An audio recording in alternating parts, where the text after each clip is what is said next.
नमस्कार, कच्चा चिट्ठा देख रहे हैं आप। मैं हूं आपके साथ शिवानी पांडे। आज कच्चा चिट्ठा की शुरुआत करने से पहले देखिए इस वक्त की 3 बड़ी खबर।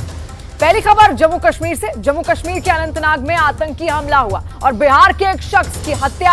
आतंकियों ने मारी कई गोलियां। मृतक का नाम राजा शाह। सुरक्षा बलों ने इलाके को घेरा। आतंकियों की तलाश जारी। दूसरी खबर प्रधानमंत्री मोदी से जुड़ी हुई। प्रधानमंत्री मोदी ने लिखी एनडीए के सभी उम्मीदवारों को चिट्ठी। कहा यह चुनाव साधारण चुनाव नहीं। असम के नलबाड़ी में रैली के दौरान बोले पीएम, 500 साल बाद श्री राम अपने घर में मना रहे हैं जन्मदिन। तीसरी खबर प्रियंका गांधी से जुड़ी हुई। प्रियंका गांधी ने कहा ईवीएम में गड़बड़ ना हो तो 180 से ज्यादा सीटें नहीं जीत सकती बीजेपी। गाजियाबाद में राहुल गांधी और अखिलेश यादव की प्रेस कॉन्फ्रेंस। राहुल ने इलेक्टोरल बॉन्ड को बताया बड़ा वसूली स्कैम। अखिलेश बोले इंडिया गठबंधन बीजेपी का सफाया करेगा।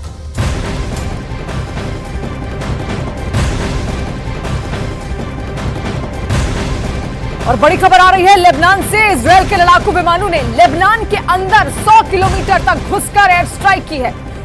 टाइम्स ऑफ इजरायल के मुताबिक आज की लेबनान से हिजबुल्लाह ने एक ड्रोन स्ट्राइक की थी जिसमें इजरायल के 14 सैनिक और 4 नागरिक घायल हुए थे और 24 घंटे भी नहीं बीते और इसका बदला लेते हुए इजरायल ने लेबनान के 100 किलोमीटर अंदर एयर स्ट्राइक कर दी है। अगर ड्रोन हमले में हिजबुल्लाह इजरायल के 14 सैनिकों को घायल करने में कामयाब रहा तो इसका मतलब यह है कि इजरायल का एयर डिफेंस सिस्टम इस हमले को रोक पाने के लिए बिल्कुल भी तैयार नहीं था। ईरान के हमले से भी हिजबुल्लाह का आत्मविश्वास बढ़ गया है और नेतन्याहू भी वॉर कैबिनेट के अंदर ईरान से बदला लेने की कस्में खा रहे हैं। बिल्कुल साफ है, ईरान इजरायल युद्ध टलता हुआ नजर नहीं आ रहा।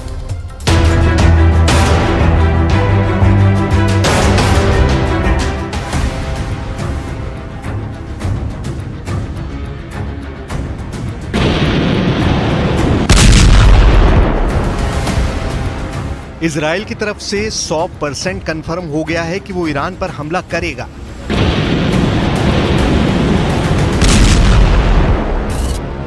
इजरायल ने अपने मित्र देश के विदेश मंत्रियों को बता दिया है कि ईरान पर पलटवार भयानक होगा और ईरान को सबक सिखाने के लिए सभी मित्र देशों को इकट्ठा होना होगा।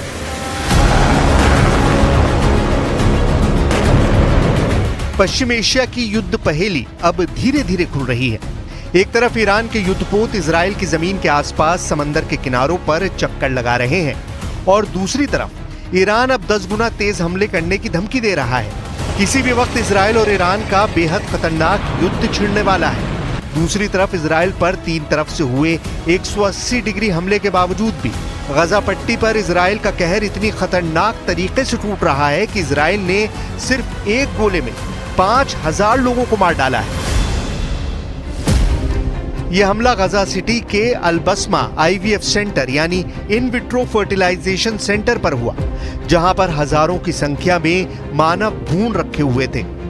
सबसे पहले हम ब्रिटेन के विदेश मंत्री डेविड कैमरून के उस बयान की चर्चा करेंगे जिसने इजरायल ईरान युद्ध पर 100% मोहर लगा दी है। दरअसल ईरान के पलटवार के बाद इजरायल के मित्र देशों के तमाम विदेश मंत्री, रक्षा मंत्री इजरायल के दौरे कर रहे हैं। ब्रिटेन और जर्मनी के विदेश मंत्रियों से इजरायल के विदेश मंत्री ने मुलाकात की है।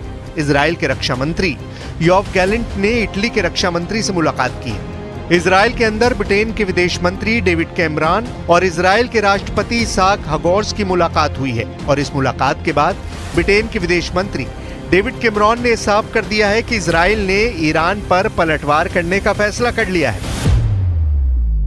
The situation is very concerning, but it's clear the Israelis are making a decision to act. We hope they do so in a way that does as little to escalate this as possible.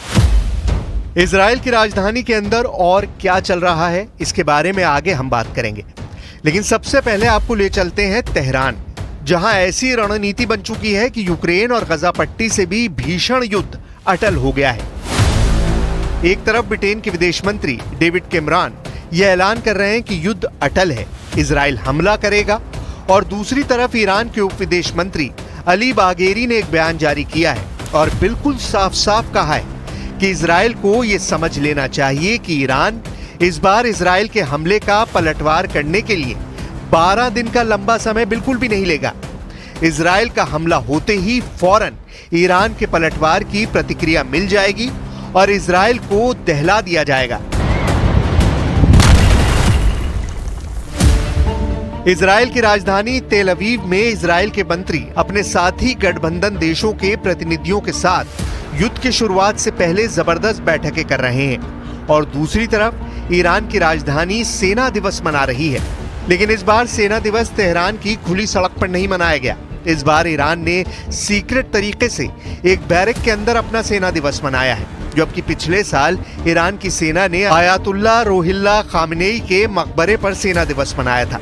हालांकि Iran ने इसका कोई कारण नहीं दिया है कि उसने गुप्त तरीके से सेना दिवस क्यों मनाया, लेकिन इसे इजराइल के पलटवार के खौफ से जोड़कर देखा जा रहा है। ईरान के सेना दिवस में बाकायदा ईरान के राष्ट्रपति इब्राहिम रईसी का एक बयान भी सामने आया और इस बयान में उन्होंने कहा कि अगर इजराइल ने हमला किया तो इस बार प्रतिक्रिया बहुत बड़े पैमाने पर होगी और बहुत कठोर होगी।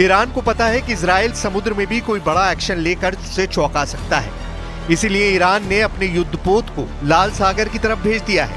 ईरान की नौसेना अपने व्यापारिक जहाजों को बाकायदा एस्कॉर्ट कर रही है। ईरान का युद्धपोत जमरान फ्रिगेट अदन की खाड़ी में मौजूद है। ईरान को इस बात का डर है कि कहीं इजराइल उसके किसी व्यापारिक जहाज पर कब्जा न कर ले। इजराइल के सामने ईरान का गठबंधन काफी कमजोर नजर आ रहा है। एक तरफ इजराइल की सरकार अपने देश की राजधानी के अंदर इटली के रक्षा मंत्री के साथ मीटिंग कर रही है, लेकिन दूसरी तरफ ईरान अभी भी अपने सहयोगियों के साथ मजबूत रिश्ते की तलाश में लगा हुआ है। इजराइल का पड़ोसी देश जॉर्डन खुलकर इजराइल के साथ खड़ा नजर आ रहा है। वेस्ट एशिया के बाकी इस्लामी देश असमंजस में नजर आ रहे हैं और वो इस युद्ध से दूर रहने की नीति पर अमल करते हुए दिख रहे हैं। ईरान और रूस के विदेश मंत्रियों ने आपस में फोन पर बातचीत जरूर की है, लेकिन फिर भी ये गठबंधन इजराइल के गठबंधन के सामने बेहद कमजोर नजर आता है, क्योंकि इजराइल के साथ अमेरिका न सिर्फ खुलकर खड़ा है, बल्कि अमेरिका के जनरल और अमेरिका, फ्रांस और ब्रिटेन का पूरा साजो सामान इजराइल की सुरक्षा में तैनात है। ईरान और उसके सहयोगियों के लिए इस वक्त भी सबसे बड़ी मुसीबत इजराइल का सुरक्षा कवच बना हुआ है।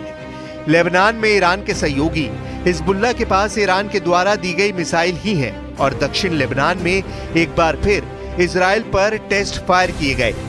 इजराइल पर 6 मिसाइलें दागी गईं, लेकिन इजराइल ने 6 की 6 मिसाइलें बेकार कर दी और उन्हें इजराइल की धरती पर गिरने से पहले ही मार दिया।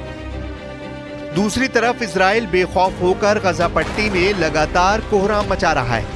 बीते 24 घंटे के अंदर इजराइल ने गजा पट्टी में 24 ठिकानों पर हमले किए और इनमें 56 लोगों को मार दिया है। इजराइल अब तक 33,899 फिलिस्तीनियों को गजा में मार चुका है और 76,664 फिलिस्तीनियों को घायल कर चुका है। दूसरी तरफ फिलिस्तीन हर साल की तरह इस साल भी 17 अप्रैल को कैदी दिवस मना रहा है। इस वक्त भी इजराइल की जेलों में 9,500 फिलिस्तीनी राजनीतिक कैदी मौजूद हैं। इनमें से 561 को उम्र कैद की सजा मिली हुई है। गजा पट्टी में 7 अक्टूबर से 15 मार्च के बीच 349 ऐसे हमले हुए जो संयुक्त राष्ट्र से जुड़े संगठनों पर हुए हैं, जिसमें संयुक्त राष्ट्र का झंडा फहरा रहा था और इन हमलों में भी 408 विस्थापित लोगों की मौत हुई।